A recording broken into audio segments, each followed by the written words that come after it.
Assalamualaikum warahmatullahi wabarakatuh. Beberapa hari yang lalu, Saudara Rasman Arif melakukan konferensi pers di restoran Hotel Mega Permata Parangserimpuan.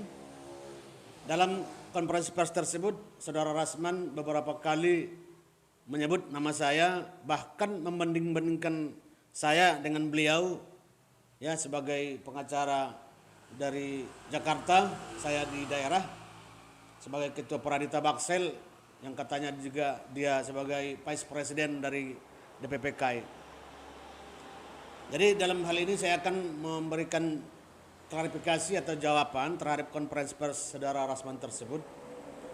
Yang pertama terkait dengan klien saudara bernama Nur Asia Harahap yang saudara jelaskan atau sampaikan dalam konferensi pers tersebut bahwa Nur Asia Harahap ada kasus KDRT dengan mantan suaminya dan juga berkaitan dengan klien saudara bernama Saprina Yanti Sregar.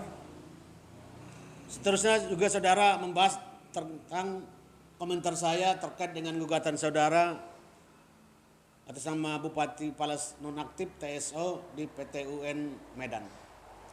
Nah, dalam kesempatan ini saya akan memberikan klarifikasi dan meluruskan kepada publik dan terutama kepada saudara terkait dengan Nur Asia Harahap.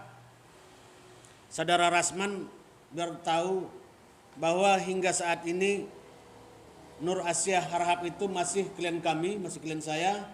Ya, ini surat kuasanya dalam kasus KDRT, ya pengaduannya terhadap suaminya Ali Imran Siregar di Polres Kota Parangserimpuan. Nah, tapi saudara juga menerima kuasa dari Nur Asia Harahap terkait dengan kasus yang sama. Sementara Nur Asia Harahap itu masih terikat secara hukum menjadi klien kami. Nah, ini perlu saudara ketahui apakah saudara itu sudah termasuk melanggar kode etik advokat atau tidak. Nah, ini biar saudara jawab. Yang kedua terkait dengan klien saudara Saprina Yanti Sregar. Berawal dari somasi saudara ini ya, somasi saudara kepada saudara Tasdik Koto, mantan suami dari klien saudara Saprina Yanti Sregar. Terus kami menjawab somasi saudara tersebut atas nama klien kami Tasdik Koto, ya ini jawaban kami, ini somasi saudara, dua-dua ini ada somasi, ada jawaban kami, dan dalam jawaban kami ini juga ada somasi terhadap saudara Saprina Yanti Sregar. Nah, dalam masalah ini perlu saudara tahu kenapa ini kami ajukan somasi balik kepada Saprina Yanti Sregar, karena terbukti menurut kami bahwa klien saudara itu atau mantan istri dari klien kami itu Saprina Yanti Sregar berpuluh kali menarik uang ya dari rekening klien kami itu dari bank. Ini buktinya di rekening koran hingga ratusan juta rupiah. Ya, ini semua ada, bahkan ada penarikan 3 sampai 6 kali satu hari. Ini. Nah, terus kenapa dia bisa menarik uang dari ATM klien kami, dari rekening klien kami? Karena itu dia mengetahui PIN dari ATM klien kami itu ketika mereka masih hidup bersama waktu itu. Dia mendampingi klien kami ke ATM, kemudian dia mengintip nomor PIN klien kami. Nah, mungkin dia sudah tahu. Selanjutnya Saprina Yanti Sregar ketika klien kami tidur, ketika mandi, dia mengambil ATM, ya kartu ATM milik klien kami itu dari sakunya. Kemudian Saprina Yanti Sregar melakukan penarikan dan transfer beberapa kali yang jumlahnya hampir mencapai 400 juta rupiah. Nah, inilah yang kami laporkan ke Polres Kota Parangserimpuan, tapi dalam somasi kami tersebut saudara tidak menjawabnya.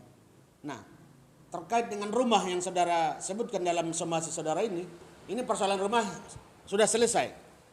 Ya, karena klien saudara merasa dia itu bersalah, maka ini rumah yang dibeli oleh klien kami dulu yang tujuannya untuk Saprina Yanti Siregar, tapi Saprina Yanti Siregar itu sudah mengembalikan rumah tersebut di hadapan notaris dan sudah dibuat surat jual belinya. Kemudian klien kami Tasdikoto sudah membuat, ya, sudah ada pengalihan, ya, sertifikatnya sekarang sudah atas nama klien kami Tasdikoto.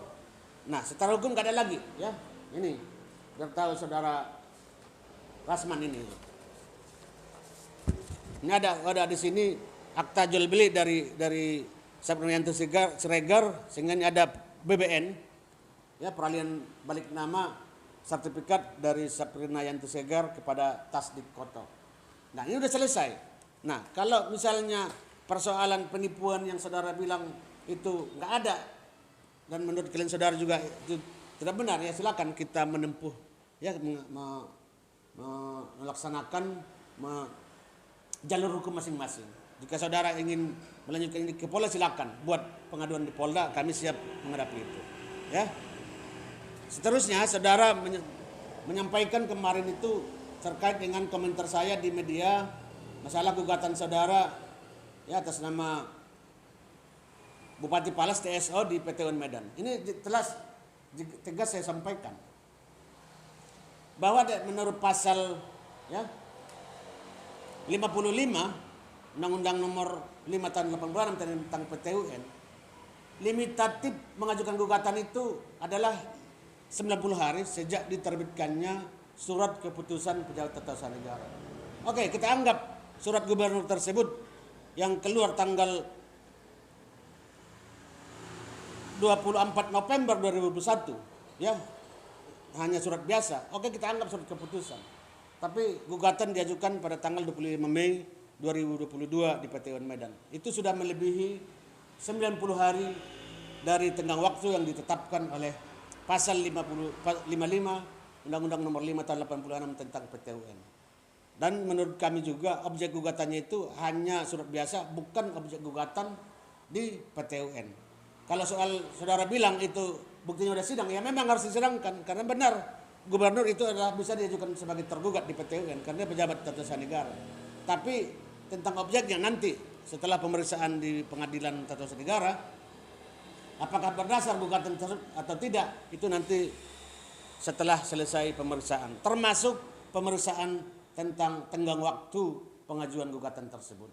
Jadi saya yakin betul bahwa gugatan saudara di PT UN itu nanti itu paling tidak dinyatakan oleh PT UN, hakim PT UN Medan itu dinyatakan tidak dapat diterima. Menurut saya, ya, menurut saya. Tapi nanti kalau memang itu nanti diterima atau dikabulkan oleh majelis hakim pengadilan tata usaha negara, itu nantilah terserah majelis hakim bagaimana mempertimbangkannya. Tapi yang jelas menurut kajian saya bahwa seperti itu adanya sesuai dengan pasal 55 itu, bahwa gugatan tersebut sudah melampaui tenggang waktu yang ditetapkan oleh Undang-Undang PT UN.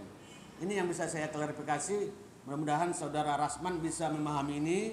Dan sekali lagi saya tegaskan, saya sampaikan kepada saudara Rasman, jangan ajak saya berpolemik di media, karena sesungguhnya advokat yang profesional itu, ya, kalau kita berargumen hukum itu bukan di medianya, bukan di medsos medianya.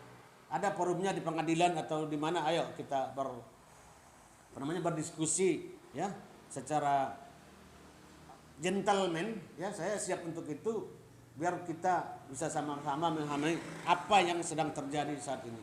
Demikian, terima kasih. Wassalamualaikum warahmatullahi wabarakatuh.